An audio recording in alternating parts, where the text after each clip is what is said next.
சென்னை கொருக்குப்பேட்டையில் பணி நிரந்தரம் உள்ளிட்ட கோரிக்கைகளை வலியுறுத்தி 100க்கும் மேற்பட்ட பெண் தூய்மை பணியாளர்கள் வீட்டுக்குள் இருந்தபடி உண்ணாவிரத போராட்டத்தில் ஈடுபட்டு வருகின்றனர். இதுகுறித்த கூடுதல் தகவல்களை தருகிறார் எமது செய்தியாளர் கதிரவன். கதிரவன், வணக்கம். இது பற்றிய மேலும் விவரங்கள். சென்னை கொருக்குப்பேட்டை பகுதியில 100க்கும் மேற்பட்ட பெண் தூய்மை பணியாளர்கள் வீட்டிற்குள்ளே உள்ளிருப்பு உண்ணாவிரத போராட்டத்தில் ஈடுபட்டு வருகிறார்கள். பெண் தூய்மை பணியாளர்களுடன் காவல்துறையினர் உண்ணாவிரத போராட்டத்தை கைவிடுமாறும் வாக்குவாதத்தில் ஈடுபட்டு வருவதால் ஒரு பரபரப்பான ஒரு சூழலானது நிலை வருகிறது.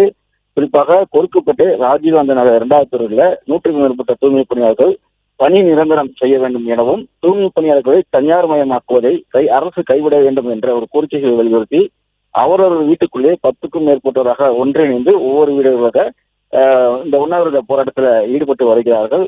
தகவலிருந்து சம்பவ இடத்துக்கு விரைந்த போலீசார் அவர்களை இந்த போராட்டத்தை கைவிடப்பட வேண்டும் என்று கூறி அங்கு இருக்கக்கூடிய மற்ற தூய்மை பணியாளர்களிடம் வாக்குவாதத்தில் ஈடுபட்டிருக்கிறார்கள். 500க்கும் மேற்பட்ட போலீசார் அந்த பகுதிக்கு விரைந்து வருவதாகவும் கூறப்படுகிறது. உண்ணாவிரத உள்ளிருப்பு போராட்டத்தில் ஈடுபட்டு வரும் தூய்மை பணியாளர்களை கைது செய்வதற்காக காத்திருப்பதாக கூறி அங்கு இருக்கக்கூடிய மற்ற தூய்மை பணியாளர்கள் அவரிடம் வாக்குவாதத்தில் ஈடுபட்டிருக்கிறார்கள்.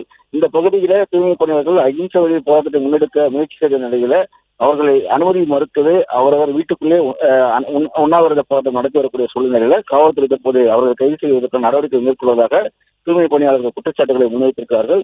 ஏற்கனவே கடந்த மாதம் 13 நாட்களாக தொடர் போராட்டத்தை முன்னெடுத்து நீதிமன்ற உத்தரவின் பேரில் அவர்கள் கைது செய்யப்பட்டார்கள்.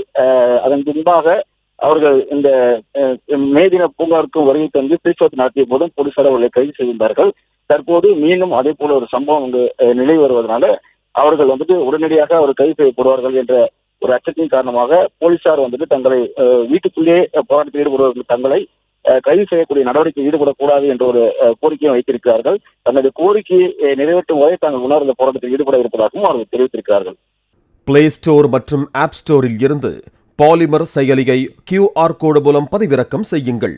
செய்திகளை உடனுக்குடன் பெறுங்கள்.